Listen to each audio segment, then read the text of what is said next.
안녕하세요. 오늘도 기도학교에 와주신 여러분들을 진심으로 환영합니다.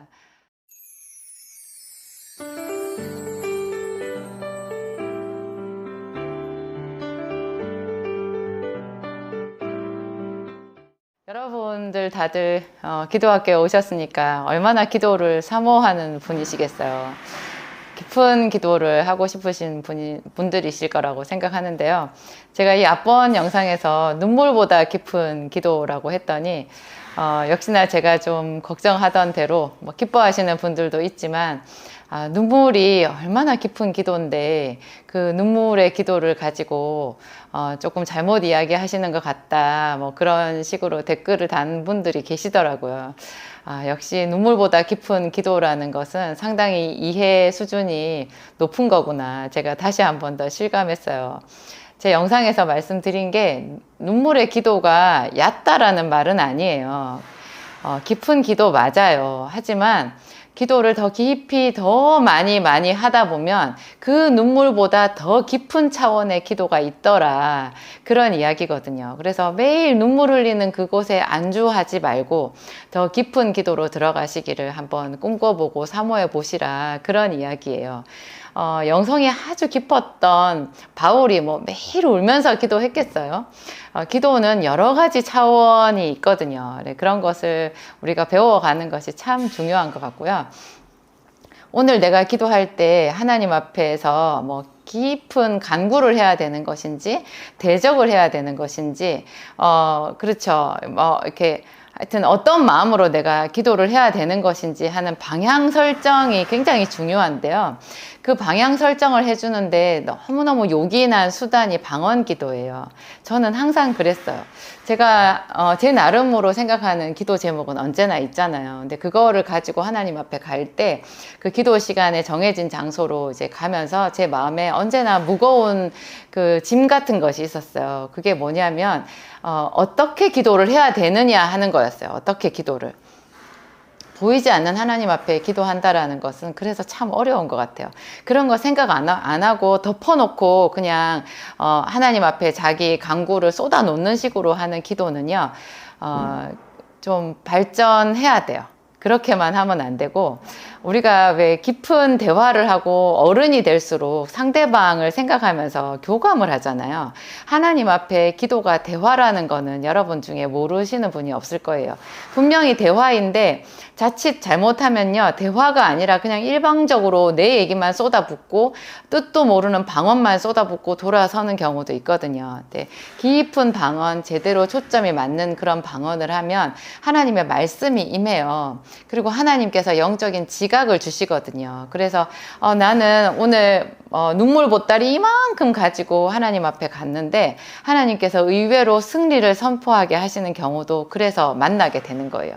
그런 어떤 드라마틱한 전환 있잖아요. 내가 알지 못했던 그런 기도의 국면으로 접어드는 경험을 하게 되면 그럴 때 우리가 부쩍부쩍 성장하게 되는 거거든요. 제가 맨 처음 기도 강의를 시작하기 바로 직전 그 앞에 강의가요, 외마디 비명 같은 기도라는 영상이 있었어요. 그것은 기도학교라는 이름이 붙지는 않고 그냥 외마디 비명 같은 기도라는 제목만 붙어 있는데요. 그 기도에서, 그 강의에서 제가 이런 말씀 드렸어요. 기도는 차원 높은 하나님과의 대화지만 그렇다고 어린아이 같은 사람, 처음 기도를 하는 사람, 하나님의 성경도 모르는 사람이 기도를 할 수 없느냐? 그건 아니라고. 그 사람들은 하나님 앞에 비명을 지르는 것처럼 하나님 앞에 절규할 수 있다고. 그러면 하나님이 바로 들으시고 그런 자의 기도도 기쁘게 응답하시고 구원해 주시거든요. 하지만 우리가 어떻게 맨날 비명만 지르고 살겠냐고요. 그건 너무 무식한 방법이잖아요. 그래서 어린아이가 3살 때 쓰는 말이 다르고 10살 때 쓰는 말이 다른 것처럼 우리가 하나님 앞에 올려드리는 기도도 언어기 때문에 계속해서 발전해야 되는 거예요. 맨날 와서 울기만 할 수 없잖아요. 똑같은 간구 제목을 가지고도 훨씬 더 눈물보다 더 깊은 기도를 할 수 있는 것처럼 어떤 때는 하나님께서 대적을 하라고 이렇게 감동을 주셔가지고 한마디로 마귀를 대적했더니 그날 기도는 그대로 승리로 끝났더라, 뭐 이렇게 될 수도 있거든요. 이런 거를 우리가 늘 배워가면서 또 하나님 앞에 기도를 가르쳐 주세요 요청하면서 이렇게 해야지 우리 기도가 작년 기도보다 올해 더 발전하고 지난달보다 또 이번 달에 또 다른 새로운 경험을 해가는 그런 기도를 할 수가 있는 거예요. 기도는 하여튼 대화고, 그러다 보니까 내 말을 올려드리는 기술도 필요한데요. 내 말을 올려드릴 때도 하늘의 언어로 하면 좋잖아요. 그래서 같은 한국말로 하는 기도라고 해도 성경 말씀을 많이 우리가 공부하고 암송하고 성경을 이렇게 깊은 그 말씀 속에 내 것으로 만들다 보면 내가 하나님 앞에 올려드리는 그런 언어도 표현 방법도 훨씬 더 세련되게 할 수 있고 풍성한 언어로 할 수 있는 거고요. 또 정반대 차원에서 우리가 하나님의 음성을 듣는 것 있잖아요. 듣는 것도 다양한 그 하나님의 메시지를 우리가 들어갈 수 있어요. 저희 남편한테 제 남편 목사님한테 하나 예전에 배웠던 것이 있는데 그것이 또 저한테 참 도움이 많이 됐었거든요. 그것이 하나님께서 단어로 한동안 이야기를 하셨다는 거였어요. 저희 남편 목사님이 신학교 다니던 시절이었던 것 같아요. 여보, 요새 하나님이 나한테 자꾸 단어로 말씀하셔 그러더라고요. 구체적으로 무슨 단어였는지 지금 얼른 떠오르지는 않는데 예를 들면 뭐 기쁨, 성실, 충성 뭐 이런 거였어요. 담대함 이런 거 있잖아요. 이런 단어를 하나님께서 한 번씩 주신다는 거예요. 그러면 그 단어를 가지고 하루 종일 묵상하고 어떤 때는 그 기도 시간 내내 그 단어를 활용해서 자기가 기도를 하고 자기 삶에 적용한다는 거죠. 그래서 저는 또 그거를 듣고 그대로 또 따라했어요. 너무 좋잖아요. 그래서 하나님이 단어로 얘기하신다고? 그렇지. 또 생각해 보니까 그래요. 아주 어린 아이들이요. 말을 빨리 배우는 아이들은 단어를 잘 활용하는 아이들이에요. 한 단어를 익히면 계속 그 말만 한동안 쓰거든요. 어쩔 때는 부적절한 곳에 적용해가지고 좀 우습기도 하지만 그 아이가 그렇게 단어를 통해 가지고 또 다른 단어를 익히고 하면서 갑자기 언어의 그 지경이 이렇게 확 넓어지잖아요. 우리가 영어를 배울 때도 마찬가지거든요. 영어를 배울 때도 어떤 한 단어를 계속 그 생활 영어에서 활용한대요. 그러면서 이렇게 영어 회화 실력이 부쩍 는다는 얘기를 했는데요. 하나님도 우리에게 그렇게 얘기하시는 거예요. 저는 예전에 그런 식으로 이제 남편 이야기를 듣고 난 뒤였을까요? 아니면 그 전이었나? 제가 꿈을 꿨는데요. 꿈에 제가 오래전에 좀 좋아했던 같이 공부했던 친구가 이렇게 보인 적이 있었어요. 저는 그 친구를 참 좋아했었거든요. 그 친구 나중에 이제 이화여대 아마 약학과를 간 걸로 제가 기억을 하는데요. 그 친구 생각하면 제가 기분이 좋거든요. 보고 싶지만 어떻게 된 영문인지 연락할 길이 막혀가지고 제가 알지를 못했는데 꿈에 그 친구를 본 날 제가 기분이 몹시 좋았어요. 꿈에 내가 걔를 봤어. 그런데 제가 조금 있다가 알았어요. 그것이 하나님께서 저한테 주신 메시지라는 거를. 그 친구의 이름이 저에게 주는 단어로 주는 메시지였는데요. 그것이 성실이었어요. 왜냐하면 그 친구의 이름이 성실이었거든요. 제가 그것보다 훨씬 또 다른 때 하나님께 성실하라는 그런 메시지를 받은 적이 있잖아요. 제가 이제 그 광명에서 약국을 할 때 그 약국이 너무 안 되어 가지고 하나님 앞에 아무리 기도해도 손님도 안 오고 얼마나 적막해요. 답답하고 괴롭고 그래가지고 한 오후 3시쯤 돼서 그냥 내 맘대로 문을 닫고 집에 가기를 한 며칠 한 것 같았어요. 한 3일째쯤이었나 그날도 이제 집에 가는데 하나님께서 제 뒤통수에 대고 너는 그게 뭐냐? 너는 성실하라. 나는 성실한 하나님이다. 그러면서 이렇게 사업을 하는 거, 장사를 하는 거 일종의 손님들과의 약속이라는 거예요. 그래서 제 시간에 문을 열고 제 시간에 문을 닫고 문 여는 시간에 그곳에 있을 때도 성실하게 직업인으로서 그 자리를 지키는 것이 하나님이 바라는 생활형이래요. 우리 모습이래요. 제가 그래서 그때 크게 깨닫고 그 성실에 대해서 깊이 묵상하고 많이 제 삶에 적용했지만 그 뒤에도 하나님이 이 성실이라는 말을 다시 한번 또 저에게 주시고 싶었던 것 같아요. 그래서 그 친구, 성실이라는 친구, 제가 좋아하는 친구를 꿈에 보았는데 제가 아침에 일어나서 처음에 그 메시지인지 모르고 맞아, 내가 성실이를 봤네 꿈에. 걔 참 보고 싶다. 걔는 생각만 해도 기분이 좋아. 이렇게 생각했거든요. 그랬더니 그 순간에 하나님께서 저에게 말씀하신 거예요. 네가 그 친구를 사랑하는 마음처럼, 기뻐하는 마음처럼 성실이라는 너의 성품을 기쁘게 너 속에 만들어 가도록 하라고 그렇게 말씀하셨어요. 이것도 단어로 이야기를 하신 거긴 한데 또 한편으로는 꿈을 통해서 저에게 얘기하셨잖아요. 그리고 그 꿈을 가지고 내가 생각했을 때 하나님이 해석해 주시는 그런 여러 가지 복합적인 방법으로 제 삶에 개입하신 거거든요. 하나님의 음성은 이렇게 다각도로 들려요. 꿈을 통해서 얘기하기도 하시고 하지만 그 꿈도 여러분 잘 걸러야 되고요. 잘 걸러서 또 하나님의 말씀과 접목시켜서 묵상하면서 기도하면서 이렇게 찾아가는 거예요.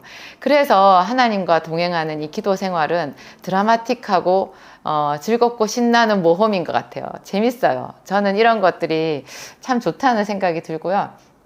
하여튼 여러분이 올려드리는 기도도 무턱대고 그냥 똑같은 말로 이렇게 하나님 앞에 암송을 하는 것처럼 그렇게 올려드리지 마시고요. 여러 가지 그 언어를 생각을 해보세요. 그래서 우리가 야곱의 기도도 배우고 아브라함의 기도도 배우고 예수님의 주기도문도 배우고 하는 것 아니겠어요?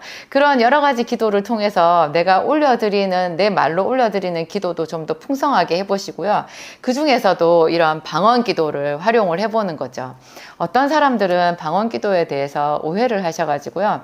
자기가 그냥 방언을 할 줄 아는 수준에서 머물기도 해요.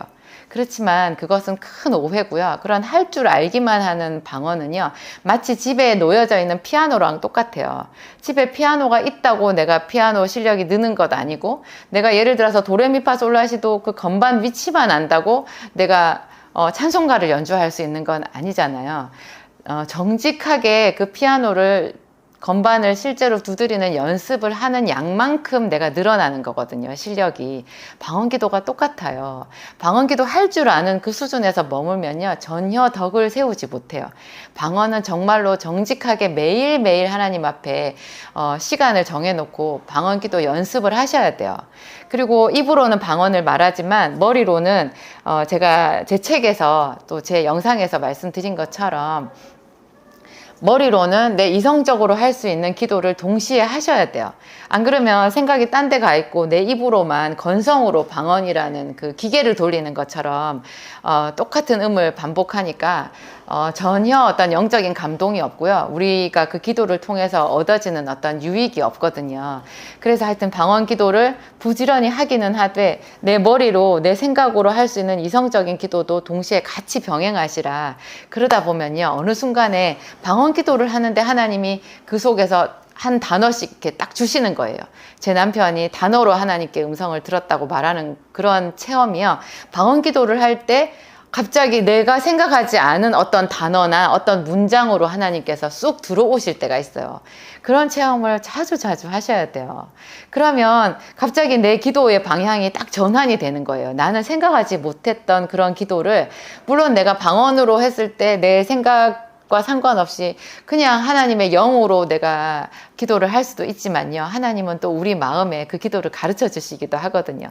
그래서 내 영과 내 이성의 기도가 딱 맞아떨어져서 합쳐지면 그 기도가 훨씬 더 강력한 영적인 무기가 될 수 있는 거예요. 하나님 앞에 직통으로 응답되는 상달되는 그런 기도가 될 수 있는 거죠. 이게 방언을 통해서 받는 지식의 말씀, 지혜의 말씀의 은사라고 생각하시면 돼요.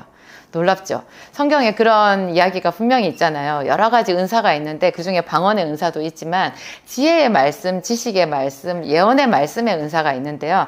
이런 게 방언 기도를 제대로 하다 보면 서로 다 연결되어서 정말 풍성한 그런 신앙생활을 할 수 있어요. 영적으로 큰 그런 생활을 할 수 있어요. 오늘 제가 제 책을 이렇게 가지고 나와봤는데요. 이게 이제 진약사의 기도학교잖아요. 사람들은 책은 조금 어려워 하시는 것 같아요. 그래서 제가 영상보다는 확실히 책이 좀 사람들한테는 접근 가능성이 떨어지긴 하나 보다. 또 한편으로는 제 영상이 있고 책이 있어서도 같이 갈 수 있어서 너무 감사하고요. 제 책 활용법에 대해서 오늘 좀 말씀을 드리려고 해요. 오늘 제가 그 방언기도를 얘기를 하기도 했는데요. 이 제 책의 11강부터 제가 차례를 보니까 그래요. 11강부터 13강까지가 무려 3강에 걸쳐서 방언기도를 왜 해야 되는지, 그리고 방언기도를 실제로 통역한 사례, 그리고 방언의 은사를 바로 받는 방법, 더 깊이 있게 방언을 발전시키는 방법에 대해서 제가 여기 쭉 이야기를 해놓았더라고요. 그래서 이거를 여러분 참고해서 보시면 좋고요. 또 이 책을 보면서 이 책에 해당되는 영상이 있잖아요. 그 영상을 바로 연결시켜서 보는 방법이 있어요. 이 책에 이렇게 제목이 있는데요. 이게 지금 2강 시간과 장소를 정하면 나타나는 기적 이렇게 있잖아요. 요 밑에 보면 이상한 이런 표시가 있는데요. 이게 그 진약사의 기도학교 유튜브 2강을 바로 시청할 수 있는 그런 거예요. 이게 여기를 이제 여러분 휴대폰으로 스캔을 하잖아요. 그러면 이 QR코드라고 하는 건데요. 이게 해당 영상으로 바로 연결이 돼요. 제 유튜브에 들어가서 이 해당 영상을 찾으려면 또 한참 걸리거든요. 그래서 저희가 아이디어를 내서 이 책에 영상 바로 가기 이런 QR코드를 만들어 놓았으니까 이거를 또 활용해 보면 아주 좋을 것 같아요. 제 기도 노트를 여기에 또 한 2편 정도를 올려놓았다고 전에 제가 말씀을 드렸는데, 그거는 3강에 있어요. 3강이 예레미야의 기도 노트라는 제목으로 있는데요. 요 3강이 끝나는 시점에 제가 제 실제 기도 노트 2편을 올려놓았거든요. 제 간증이니까 그것도 여러분들 한번 보시면 아주 좋을 것 같아요. 하여튼 이제 하나님께 올려드리는 그런 기도가 이렇게 하나님이 단어로 말씀해 주시면 그 단어에 살을 붙여서 우리가 계속해서 묵상하고 하다 보면 새로운 영적인 지경이 넓어지면서 언어가 풍성해진다. 그런 말씀 드렸고요. 또 우리가 말을 올려드릴 때도 그냥 일방적으로 하지 않고 하나님의 말씀인 성경을 자세히 공부를 하고 그런 성경에 있는 여러 가지 중요한 구절들 또 성경에 나오는 그런 믿음의 사람들의 기도를 시편 같은 거를 우리가 부지런히 따라 하다 보면 훨씬 더 우리가 폭넓고 세련되게 하나님 앞에 우리의 말씀을 올려드릴 수 있다. 그런 이야기를 오늘 제가 드렸어요. 하여튼 여러분의 그런 기도, 하여튼 기도를 하나님과 해보겠다라는 생각을 한 것 자체가 기적이에요. 저는 예전에 그런 말을 들었어요. 예수를 믿지 않던 사람이 예수를 믿게 되는 것 기적인 것처럼 기도를 안 하던 사람이 정기적으로 매일매일 시간을 정해서 기도한다라는 것은 정말 큰 기적이거든요. 하여튼 이 땅에 이렇게 기도하는 사람들이 점점 더 많아졌으면 좋겠고요. 이런 기도를 통해서 여러분 그 알 수 없는 그런 무거운 수고하고 무거운 짐이 다 벗겨지는 기적을 다 체험했으면 좋겠어요. 방언 기도를 하다 보면 하나님이 가장 평균적으로 저에게 주셨던 매일 주셨던 그 은혜가 있는데요. 그게 마음의 기쁨이에요. 아무리 눈물을 흘려도 그 눈물만으로 주어지지 않는 그 눈물의 그 끄트머리에 있는 카타르시스라고 하는 후련함이 있잖아요. 그런 후련함하고 또 차원이 다른 이 방언 기도를 통해서 주는 후련함이 있어요. 굉장히 깊은 기쁨이 있고 그 마음속에 내가 회개를 하려고 해도 회개가 잘 되지도 않고 기도줄을 잡으려고 해도 기도줄이 잘 잡히지도 않는 그런 때에 간절하게 하나님 앞에 하나님 오늘 저의 기도를 어떻게든지 하나님 주장해 주세요. 저에게 기도를 가르쳐 주세요. 저는 망망대해에서 그냥 조각배 하나 띄워놓고 헤매는 것 같아요. 하나님 저에게 오셔서 기도줄을 잡을 수 있게 도와주세요. 이렇게 예비 기도를 해가지고 그 장소에 가서 딱 방언 기도를 시작하잖아요. 그러면 거의 10분 안에 하나님께서 줄을 딱 잡아주셨던 그런 기억이 항상 저에게 생생하게 있어요. 이런 좋은 은혜들을 모든 사람들이 다 함께 누렸으면 좋겠습니다. 기도하겠습니다. 하나님 아버지, 어린아이 같이 올려드리는 우리의 기도를 귀 기울여 들어주신 하나님께 감사합니다. 하나님은 우리 아버지이십니다. 하나님, 우리에게 하나님의 언어를 가르쳐 주시옵소서. 하나님의 언어를 들을 수도 있고 말할 수도 있게 하옵소서. 하나님의 음성을 자주 들어야 우리의 기도도 더 풍성해질 줄 믿습니다. 그런 마음으로 우리가 하나님이 어려운 성경을 자주 읽고 묵상합니다. 하나님 그 말씀을 들려주시는 목사님의 설교를 귀를 기울여 듣습니다. 성령 하나님 오시옵소서. 우리가 예배할 때 오시옵소서. 우리가 기도의 자리로 나아갈 때 우리보다 먼저 그 자리에 계시옵소서. 하나님 오셔서 우리의 마음을 만져주시고 이 세상 것으로 더럽혀져 있는 저희의 마음을 깨끗이 씻어 주시옵소서. 하나님 우리 아버지, 예수께서 이 땅에 계실 때 심한 통곡과 눈물로 간구와 소원을 올렸고 또한 하나님을 경외하심으로 인하여 들으심을 얻었다고 하였습니다. 하나님 우리 아버지, 우리도 전심으로 하나님 앞에 기도하고 간절함으로 기도하며 내 뜻대로 살지 않고 하나님의 말씀에 비추어 살아가기를 소원합니다. 하나님 우리에게 선악을 분별할 수 있는 그런 지혜를 주시옵소서. 솔로몬도 선악을 분별하는 지혜를 구하였는데 하나님 우리는 언제나 내 소견에 옳은 대로 살아갈 때가 많습니다. 하나님 우리 눈을 열어주시옵소서. 우리 마음을 열어서 하나님의 말씀을 담으시고 깨닫게 하여 주시옵소서. 그리하여 우리가 점점 더 성장하고 하나님 앞에 풍성한 대화와 영적인 비밀을 알아서 하나님 많은 사람을 돕게 하여 주시옵소서. 장성한 분량에 이르게 하옵소서. 교회를 세우고 가정을 세우고 남편과 아내를 세우는 그런 사람이 되게 하여 주시옵소서. 언제나 우리의 문제에 함몰되어서 눈물 흘리는 것이 아니라 다른 사람을 돕는 자가 되게 하여 주시옵소서. 꾸어주고 나누어주는 자가 되게 하여 주시옵소서. 항상 돌보시는 우리 아버지께 감사하오며 예수님 이름으로 기도하였습니다.